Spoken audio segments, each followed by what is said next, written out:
My name is Sarah Catherine. My name's Shyla Kupis. And welcome to SHARAHCAST. Welcome to SHARAHCAST, guys. Alright, so today I kind of wanted to ask Shyla a couple questions about her grad school and how that's going for her. How did you get involved in the grad school? Okay, so for me, I always knew that I wanted to go to graduate school. To give you a brief background, I went to New Mexico Institute of Mining and Technology to get my bachelor's degree in mathematics, and because I wasn't sure quite yet what I wanted to do in industry, I thought it would be great to go into grad school, work on a cool research project, and get a better understanding of the different types of fields and specialty areas in math. And you already said how far along you are in grad school, or no? No. So I've gotten my master's degree in environmental engineering at Clemson at the end of 2018. And I've almost finished my first year in my PhD program in mathematics. Awesome. What was the process of you going and getting into grad school and stuff like that? So that's a good question. Finding a school to go to is very difficult and can be very time consuming, but it can also be pretty easy depending on who you know. In my case, it involved looking at a lot of different universities. First off, I had to figure out what kind of research I was interested in, and then I would look for schools that had a graduate program in that.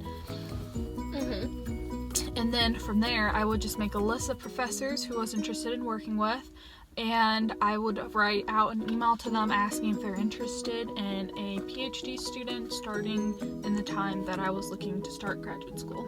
And how important do you think it was for you to know what research you wanted to do beforehand? So that's another good question, because you may have to change more of your research to be on the side of your advisor so they can help you as needed. In my mind, I thought I had to know exactly what I wanted to do, to the point where it would be that's my dissertation. But in reality, what usually is the case is you have a general idea in a specialty area, and you are more likely to do a project your advisor is working on, and that will be more of your dissertation, so you don't necessarily need to know exactly what you want to do. Okay, and what would you say the biggest challenge was throughout this entire time so far? So the biggest challenge was trying to find a school that was a good fit for me, and finding an advisor who I would really enjoy working with and could see myself being really happy with the outcome, and learning everything I wanted to, researching what I wanted to, and making sure that I got funding to support my time. What do you do to be successful during this time? So now, being a current graduate student and working on getting my PhD, the most important thing is time management, making sure that you get the help that you need. And I don't mean this just academically, but I also mean any kind of help you need, because graduate school, quite frankly, is very stressful and it can take a lot out of you, so you need to have a good support system. You kind of mentioned both master's and PhD.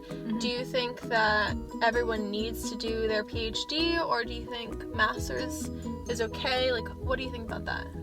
Okay, so in terms of getting a master's degree is great if you want to have be more specialized and you want to have better prospects out in the job market. It's also good because it can give you more time after school if you're not sure exactly what you want to do next with your life. Now, in terms of a PhD isn't really necessary for everyone. It's for those who are interested in going into positions in academia, or maybe you're just so passionate about whatever you want to research, then that can be really good to get a PhD, because you'll have at least 4 years where you can really dive deep into a research topic area. Do you think there's like something else that like a PhD could like do other than just research, like in the future? Like, do you think that would be a beneficial like job choice if somebody didn't want to do research, just wanted to learn more, maybe? Yes. So you don't need to go into academia. Right. You can go into industry, and there's like a lot of jobs that you can do.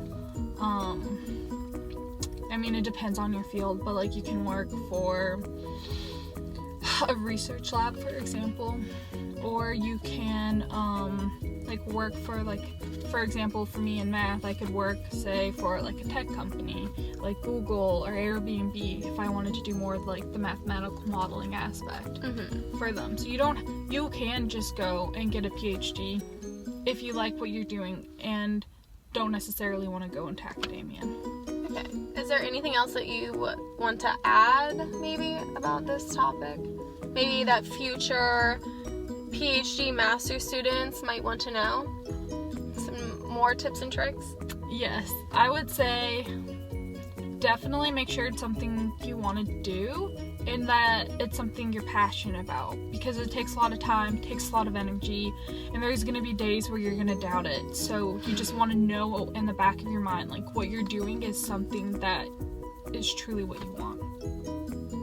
Cool. All right, well, thank you for coming on and sharing that with us. That was awesome. All right, well, thanks for interviewing me. It was great being here.